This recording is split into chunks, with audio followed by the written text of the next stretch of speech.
Buenas noches, gracias doctora Romina.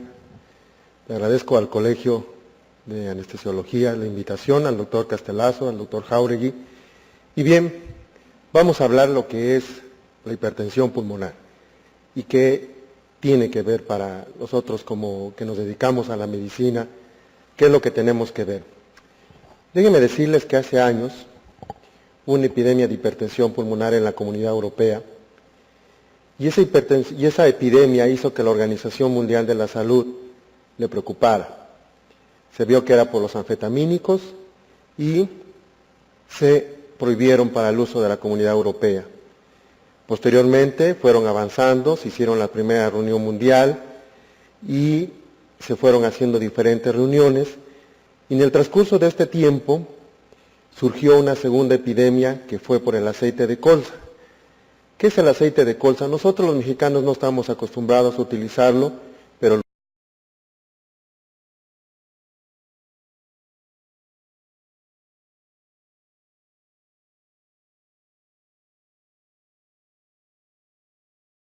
utilizaban los españoles.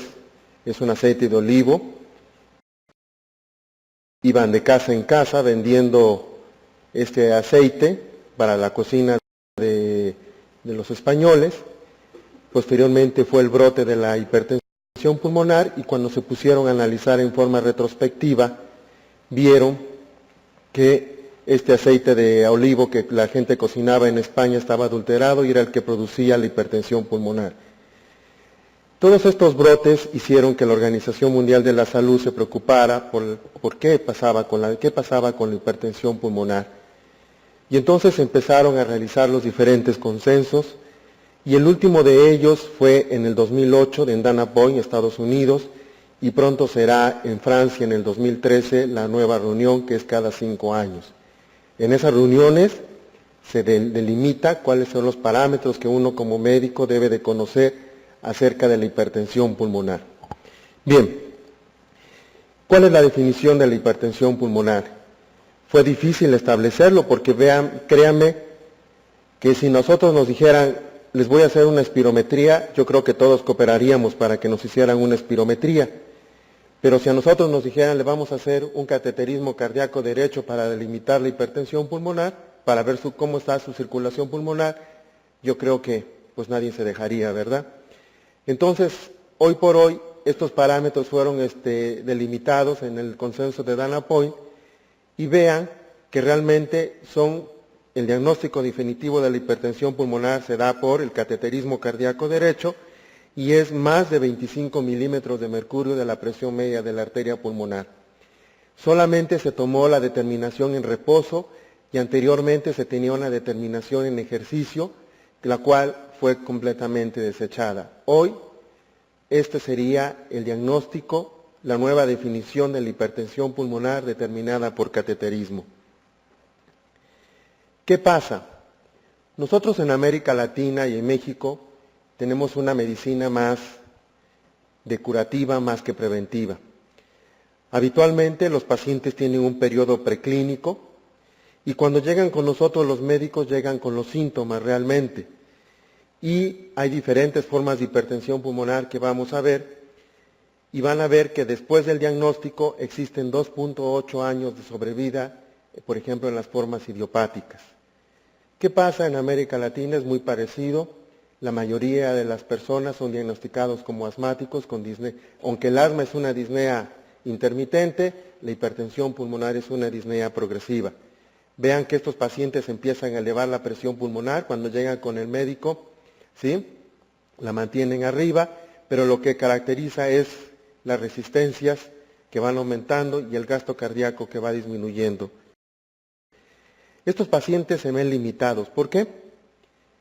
Imagínense, por ejemplo, las formas idiopáticas son mujeres jóvenes.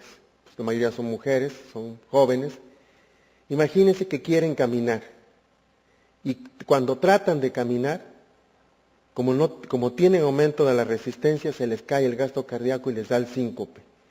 Entonces son pacientes que están sentaditos, que están quietecitos, que no se mueven, porque si se mueven se les cae el gasto cardíaco y les viene el síncope. ¿Sí? Hoy conocemos que no todos los pacientes con hipertensión pulmonar tienen la misma sobrevida. Vean, los que tienen cardiopatías congénitas, cómo les va mucho mejor, los que tienen porto pulmonar y las formas idiopáticas mucho mejor, y vean cómo los pacientes con escleroderma, con lupus, tienen un peor pronóstico, pero el que peor pronóstico tiene son los pacientes con HIV e hipertensión pulmonar. Vean, esto es lo que hoy conocemos de lo que sucede. Este sería el endotelio vascular de un paciente normal. Esta es su capa media. Habitualmente a los pacientes con hipertensión pulmonar se les respeta la adventicia, o sea, la parte externa, y vean cómo van siendo los cambios. Y esto es el endotelio, y esto es la célula muscular. Hoy, gracias al conocimiento de la biología molecular, hemos aprendido las alteraciones de los canales de potasio, de calcio, los aumentos de endotelina, ¿sí? Los factores de crecimiento que se están estudiando, las alteraciones genéticas que tienen estos pacientes, y todo esto ha dado la pauta que se conozca cuáles son los efectos y cuáles son los nuevos tratamientos que estaremos viendo, por ejemplo, a nivel de la óxido nítrico sintasa y prostacyclina sintasa. ¿Sí? Vean cómo esto nos resume lo que pasa a nivel de una célula muscular y de una célula endotelial y cómo ha originado que se den los nuevos tratamientos en estos pacientes. Estos son unos estudios que hicimos ya hace unos años. Estas son neumopatías intersticiales, estas son neumonitis por hipersensibilidad, fibrosis pulmonar idiopática, y para un mismo corte de fibrosis y de daño inflamatorio, tiene más hipertensión pulmonar la fibrosis pulmonar idiopática. Y vean qué sucede con el EPOC, los que fuman y los que inhalan humo de leña. Hoy sabemos por las estadísticas mexicanas que el 90% del EPOC se debe al tabaco o al humo de leña. Pero también sabemos que al final de la historia les va peor a los que inhalaron humo de leña que a los que fumaron tabaco. Y lo mismo sucede en las arterias. Las arterias de los pacientes que inhalan humo de leña tienen más deterioro que los pacientes que fumaron tabaco. ¿Sí? Esto solamente lo comprobamos histológicamente. Hay una clasificación, es cierto, que nos ayuda a que nosotros los clínicos identifiquemos a los grupos y les podamos dar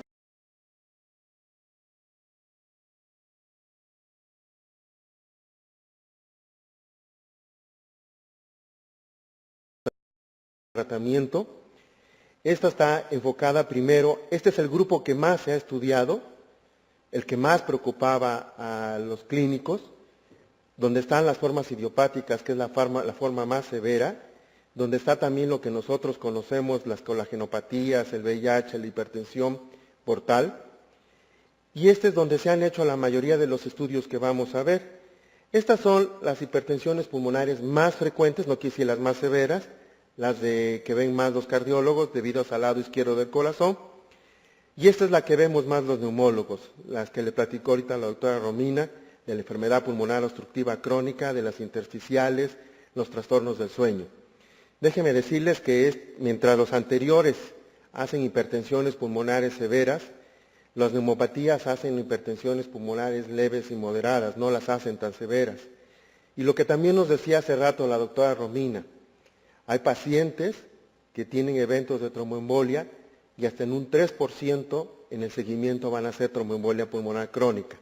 Hoy hemos aprendido que esos jóvenes que hacen un evento de tromboembolia pulmonar y que no tienen ninguna causa, hay que seguirlos muy estrechamente en los primeros 2 años porque posteriormente nos pueden aparecer con la tromboembolia pulmonar crónica. Este es el quinto grupo que ven cada vez va aumentando, cada vez son más las enfermedades que se van comprendiendo y cada vez se va conociendo todas las entidades que tienen hipertensión pulmonar. Vean, yo que quisiera diagnosticar la hipertensión pulmonar, ¿qué debo hacer? Hay esta serie de pasos, la sospecha, la detección, la identificación de la clase y la evaluación. Y vamos a ver cómo cada paso es muy sencillo. Fíjense que cuando uno se pone y se preocupa por esta entidad, uno tiene que ver que con 3 exámenes lo puede uno diagnosticar y que no se requieren de tantos exámenes realmente para hacer un diagnóstico de hipertensión pulmonar, como lo vamos a ver. Vean, esto era lo que yo les decía hace rato. Los pacientes cuando inician la enfermedad, muchos son tratados como asmáticos. Después vienen los primeros síntomas, que es como vienen al médico. Y ya cuando nos llegan, ya tienen datos de falla ventricular derecha en etapas avanzadas. Y en las formas idiopáticas, después viene una sobrevida de 2.8 años. Esta sobrevida ha cambiado porque ahora hay pacientes que viven 20 años. No quiere decir que 20 años dura el efecto del medicamento, sino que es el tiempo en que se tienen a estos nuevos medicamentos ya que se conocen. Vean que los síntomas, no hay nada característico de la hipertensión pulmonar, son síntomas de las enfermedades respiratorias crónicas, aunque el más importante es la disnea de esfuerzo, y a la exploración física, más que nada es el aumento del segundo ruido pulmonar, lo más importante que nos puede dar. Vean que para que yo detecte la hipertensión pulmonar no requiero de una gran infraestructura, requiero de un electro, una radiografía y un ecocardiograma. Cosas sencillas que yo puedo tener al alcance y que yo puedo aplicar en un paciente. El electrocardiograma lo que me va a dar más que nada son los datos de sobrecarga del ventrículo derecho. La radiografía, uno de los datos importantes es esto, el abombamiento del cono de la pulmonar, que hace años el doctor Ulo Lupi y el doctor Julio Sandoval hicieron las correlaciones con el cateterismo y vieron que solamente este abombamiento del cono de la pulmonar nos dice que hay hipertensión pulmonar, pero no nos dice que es leve, moderada o severa. ¿De acuerdo? Y el ecocardiograma, si nosotros medimos la presión sistémica con un baumanómetro, el ecocardiograma es para medir las presiones del pulmón más que nada. Es un estudio no invasivo que nosotros se lo podemos hacer a los pacientes y que el ecocardiograma mide la presión sistólica de la arteria pulmonar. ¿Sí? Acuérdense, el eco es un estudio para el inicio de la detección de la hipertensión pulmonar, pero el estudio confirmatorio que nos dice si tiene o no es el cateterismo cardíaco derecho. ¿De acuerdo? Y el eco mide la presión sistólica de la arteria pulmonar y el cateterismo mide la presión media de la arteria pulmonar. Hay fórmulas de conversión que puede uno para poder hacer una similitud de ambas presiones. Nosotros tenemos ya hecho 3 estudios, la radiografía, el electro y el ecocardiograma, y ahora también nos vamos a identificar qué tipo de hipertensión pulmonar tiene. Dijimos ya con estos estudios dijimos que tenía hipertensión pulmonar. Nosotros podemos utilizar unas pruebas de función respiratoria, una gasometría que nos dice el intercambio gaseoso, una tomografía que hoy, gracias a las nuevas tecnologías y a los nuevos tomógrafos, podemos hacer reconstrucciones. No sé si se vea esta parte, sí se ve, ¿verdad?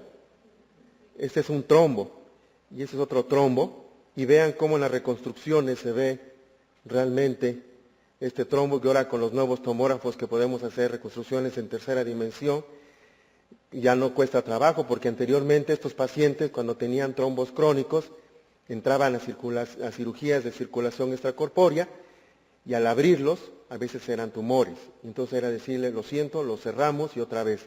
Para evitar esto, hoy se cuenta con esta tecnología que son las tomografías y que nos ayudan a definir.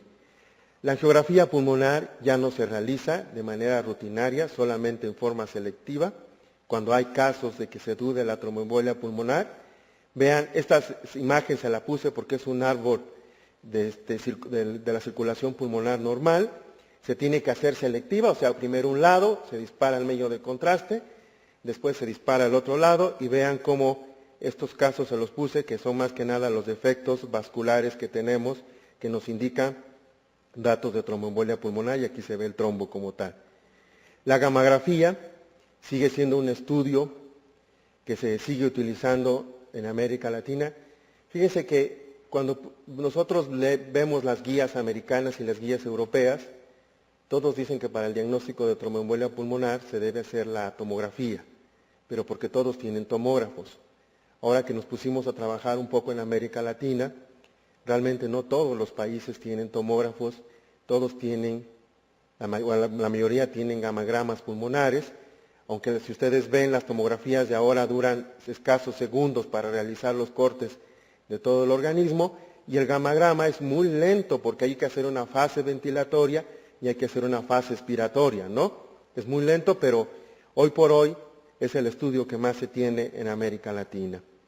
La resonancia magnética es una maravilla, realmente con los programas cardiovasculares. ¿A ustedes los han sometido a una resonancia magnética? Verá que es un poquito de claustrofobia este tubo que entra uno, ¿no? ¿Sí? Entonces, bueno, pero estos nuevos aparatos es una maravilla. Esta es la arteria pulmonar, aquí se coloca el pulsor y automáticamente mide el volumen sistólico, el gasto cardíaco, y a través de esto podemos medir también distensibilidades. Es una maravilla porque todavía no se ha visto que reemplace al cateterismo cardíaco, pero hay pacientes que se dejan hacer un primer cateterismo, pero que no quieren hacerse un segundo cateterismo, y entonces se está utilizando la resonancia magnética cardiovascular. Muy bien, hasta aquí ya detecté mi hipertensión pulmonar, ya vi a qué clase dependía, y entonces ahora sí voy a ver cuál va a ser su severidad y cuál va a ser el pronóstico. Aquí sí ya empiezan los otros estudios, aquí ya viene la clase funcional de la Organización Mundial. Acuérdense que esta clase funcional es del 1 al 4. 0 es como todos ustedes que no se fatigan ni para caminar, ¿sí? Y 4 es cuando el paciente se cansa, hasta para peinarse se fatiga. Esa es la clase funcional. Si ustedes reciben un paciente con hipertensión pulmonar, siempre tienen que ponerle su clase funcional en el expediente. 4, 3, 2, como vean, para que ustedes vayan viendo si va mejorando o va empeorando. ¿De acuerdo? Aquí ya empieza la caminata de 6 minutos y aquí ya vienen los marcadores biológicos y vienen los parámetros hemodinámicos. ¿De acuerdo? Vean, este es el primer cateterismo que se hizo. Este señor Forsman, miren, se mete el catéter, creo que no tenía otra cosa que hacer, ¿no? Esto es, sí ven aquí el catéter, ¿verdad?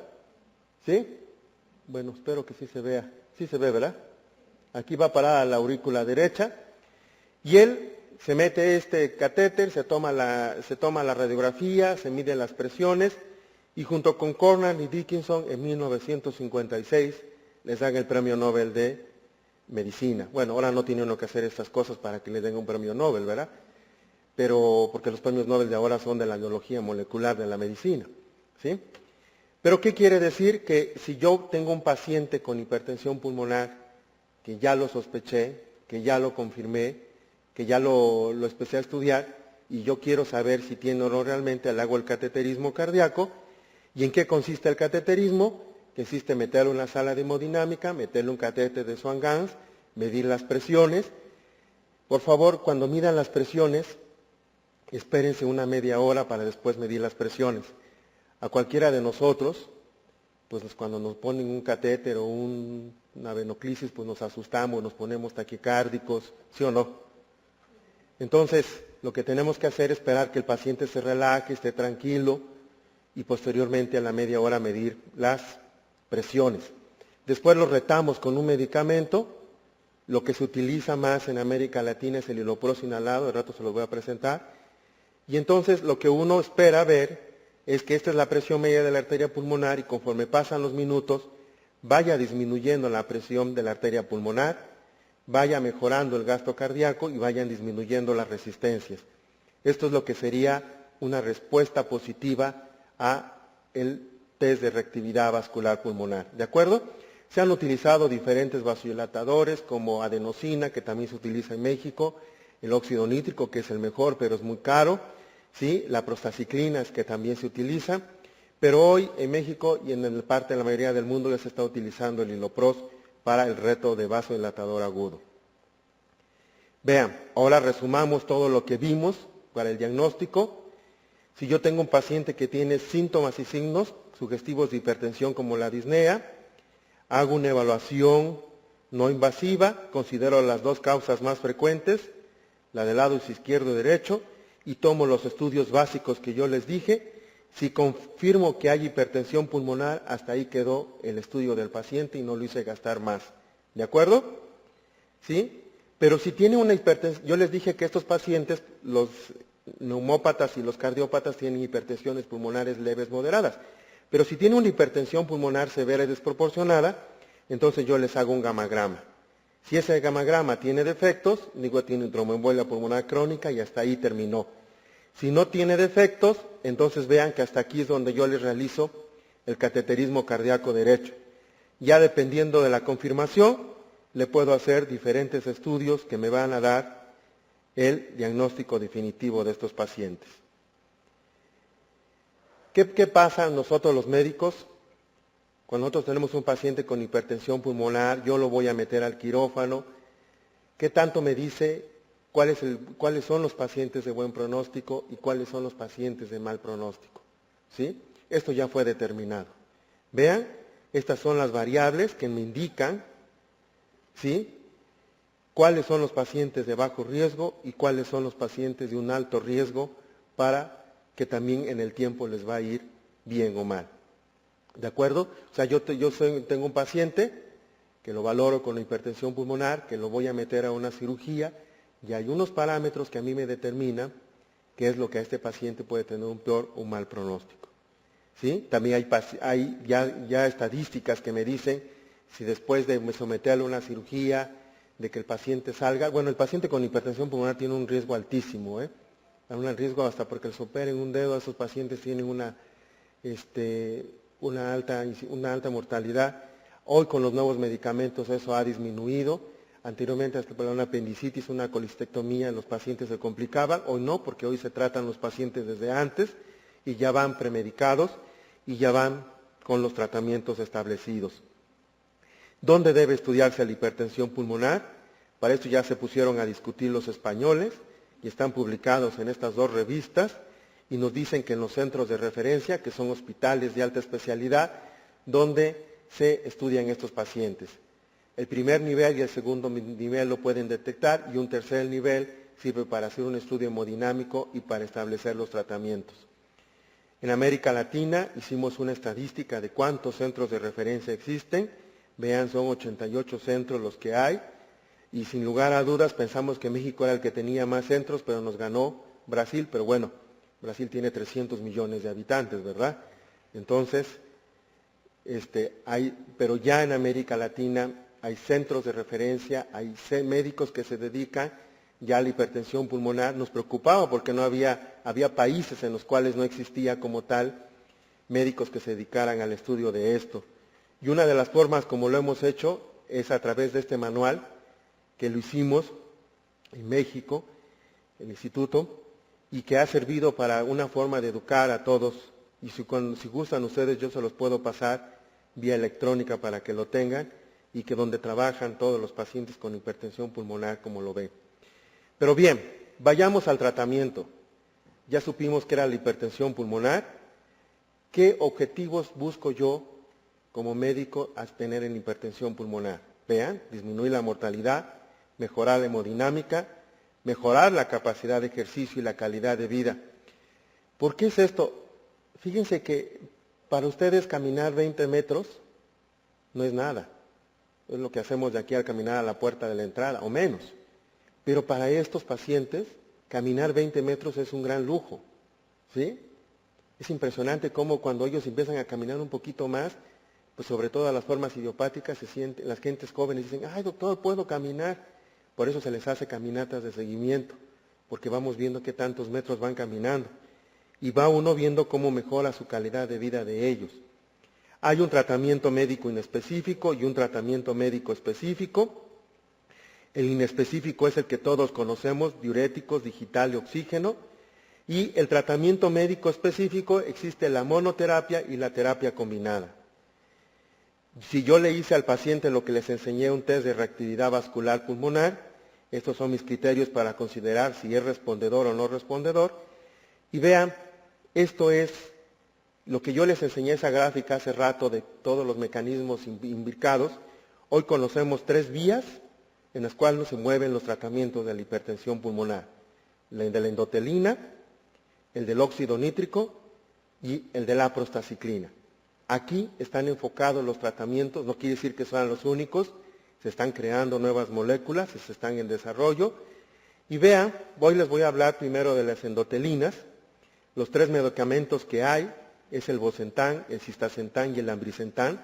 Todos son vía oral, ¿sí? Vean que los mejores y el más selectivo es el Cistasentan, que actúan sobre receptores de endotelina, vean que se dan una sola dosis al día, a los pacientes les encanta nomás tomar un medicamento, y vean que la toxicidad hepática que se tiene, ¿sí?, es menor con el cistacentano y el ambrisentan. Pero ¿qué ha pasado ahora? El bosentan persiste, el ambrisentan persiste, y el cistacentán fue retirado del mercado por los efectos cardiovasculares que tuvo. Si yo tengo un paciente con hipertensión pulmonar que viene recibiendo estos medicamentos y que lo vamos a operar, debe de continuar con sus medicamentos vía oral y no suspenderlos y continuar con ellos. ¿De acuerdo? Vamos a ver la otra vía, que es el óxido nítrico, donde aparecen ya los tratamientos. Hace años aparecieron el sildenafil. Cuando apareció el Super 1, que se llamó así el del sildenafil, todo el mundo le empezó a dar sildenafil a los pacientes. Vimos que no era eso lo que se indicaba y se empezaban a deteriorar. En el primer estudio, el Super 1, se les dio 20 miligramos cada 8 horas, 40 miligramos cada 8 horas y 80 miligramos cada 8 horas. Y se vio que les va igual, si toman 20, 40 y 80, entonces la FDA aprobó 20 miligramos cada 8 horas. Pero ya el Super 2 nos indica que 3 años han pasado con sildenafil de estos pacientes. ¿Y qué ha pasado con ellos? Les va excelente. Vean, de 278 pacientes, divididos en las dosis que yo les dije, con el paso del tiempo, realmente se vio que era efectivo. Fíjese que algo que nos daba miedo a nosotros era dar las dosis de sildenafil, porque les dábamos 20 cada 8 horas y luego 40 cada 8 horas. Y ahora con el Super 2 aprendimos que les podemos dar 80 miligramos cada 8 horas y no les pasa nada a los pacientes. Como se les va dando en formas progresivas, lo que les da principalmente cefalea y un poquito de náusea, ¿sí?, y rubor, pero hasta ahí nada más. Y vean cómo los efectos adversos tolerados a los 3 años de tomar sildenafil les va excelentes a los pacientes. Entonces, no hay problema, lo podemos utilizar con tranquilidad basándonos en este estudio, ¿sí? Y hoy por hoy mejoraron estos pacientes en el 60% su clase funcional. ¿Qué pasó? No solamente el sildenafil nos dijeron que también, ahora ya vemos que el vardenafil también lo podemos utilizar. Este estudio que ustedes ven que se hizo con los chinitos, ¿sí?, y con el italiano que dirige todo esto, que fue hace un año. Aquí ya nos dijeron que el vardenafil también, a través de los diferentes esquemas y del estudio controlado que se realizó, se puede utilizar tomando 5 miligramos 2 veces al día. O sea, con esto también podemos utilizar este medicamento y ya no existe ese tabú que decía, ¿lo utilizo o no el vardenafil? ¿Qué pasa con el tadalafil? Que son los 3 medicamentos que tenemos en México. Los inhibidores de fosforesterasa son los que más se utilizan en América Latina y vemos que también estos pacientes con el vardenafil les va bien y que se deben de tomar 40 miligramos al día para poder hacerle realmente un efecto a la hipertensión pulmonar. ¿Qué pasa? Hay otro estudio que acabó de salir en el EPOC. En el EPOC los vasodilatadores se tenía mucho pendiente porque deterioran el intercambio gaseoso. Y hoy el grupo de Barcelona nos ha dicho que podemos utilizar el sildenafil en los pacientes con EPOC, basados en este estudio que se publicó el año pasado, y en el cual solamente hay que estar checando el intercambio gaseoso para ver qué pasa con estos pacientes. Entonces, si yo tengo un paciente con sildenafil y que lo voy a someter a una cirugía, debe de continuar con el sildenafil, con el vardenafil o con el tadalafil, que lo puedo utilizar estas dosis, ¿de acuerdo? Y vamos a revisar la última vía, ya para realmente terminar, la vía de las prostaciclinas. Y en esta, vean que este es el medicamento, el mejor medicamento que se tiene, que es el epoprostenol, que es un catéter central. Esta es una bombita que los pacientes están recambiando cada 8 horas o dependiendo del tiempo, pero es un medicamento sumamente caro. Si el sildenafil cuesta de cerca de $700, $800 el mes, los inhibidores de endotelina cuestan de $4,000 a $5,000 el mes. Les estoy hablando de un precio realmente estratosférico que duplica o triplica y solamente en América Latina lo tenemos en lo que es Colombia, ¿de acuerdo? Y Venezuela, perdón. son los dos países que lo tienen, porque es muy caro, pero los pacientes es donde mejor les ha ido. Vean cómo les va mucho mejor con el epoprostenol que sin el medicamento. Esta es también una prostaciclina que se utilizó, pero vean cómo a veces los estudios son engañosos. Dice uno, uy, qué bien les va a los pacientes, a las 12 semanas les va excelente, pero cuando uno ve en el paso del tiempo se deteriora, y hoy por hoy tampoco el Verapros, la vía oral de la prostaciclina está indicado, solamente los japoneses la utilizan. Este es otro medicamento que es el teprostinil. Ustedes han visto los radios, bueno, ya no se utilizan hoy radios, ¿no? Ya todo viene metido en el celular. Esta es una bombita, aquí adentro se le pone la jeringa, pero imagínense que el paciente tiene que conectarse a través de esta vía todos los días a la vía periumbilical. Y les da unas reacciones periumbilicales impresionantes, aunque hoy también ya hay la vía inhalada y la vía intravenosa del teprostinil. ¿De acuerdo? Vean cómo depende mucho de la dosis que se utiliza el medicamento. Y vean que uno de los otros medicamentos que tenemos es el Hilopros inhalado, que realmente les va muy bien a los pacientes y que fue el primer medicamento que se utilizó en México y que su precio está intermedio a lo que sería el sildenafil y el Bosentan. Lo que les va excelente a los pacientes. Esto hagan de cuenta que los pacientes llevan su nebulizador, van caminando, les toca su dosis, vacían su jeringuita, se pone su medicamento, su nebulizador, se nebuliza y siguen caminando, ¿sí? Eso es lo que se utiliza con el Hilopros. Para resumirles lo que es el tratamiento, yo les puedo decir que nosotros vimos esta parte, vimos que había medidas generales, vimos que a estos pacientes que responden en el cateterismo se les da calcio antagonistas, que solamente es el 20%, pero lo que preocupa es este 80% que hoy damos los medicamentos de acuerdo a la clase funcional. Si los medicamentos no sirven o no mejora el paciente, se están utilizando las terapias combinadas y si no responden, van a la septostomía atrial y el trasplante pulmonar. Pero el trasplante que sirve para estos pacientes es el bloque cardiopulmonar y que hoy en la reunión mundial que tuvimos hace menos de un mes, conocimos muchos pacientes que tenían realmente bloque cardiopulmonar, sobre todo los italianos que lo realizan, y los pacientes tienen una excelente calidad de vida. ¿Qué podemos concluir de todo esto? Que hay pacientes que tienen un riesgo de hipertensión pulmonar, que el eco es el primer estudio, que la hipertensión pulmonar más frecuente es de los grupos de los neumópatas y cardiópatas, que el diagnóstico definitivo se establece en el cateterismo, ¿sí? Y que la resonancia magnética puede ocupar un sitio importante y que se deben de estudiar en los centros de referencia. Bueno, hemos estado trabajando, esta es una reunión que tuvimos hace poco en España, entre España y América Latina, un buen intercambio de conocimientos. Esto ya es lo que se hizo en México, donde también se le hizo un homenaje al doctor Julio Sandoval, que ustedes lo conocen, que es uno de los pioneros de la hipertensión pulmonar en México. Le hicimos este homenaje en reconocimiento a su trayectoria. Y esto es el Día Mundial, que fue un gran esfuerzo. Realmente ustedes conocen, esto es la reunión de los continentes.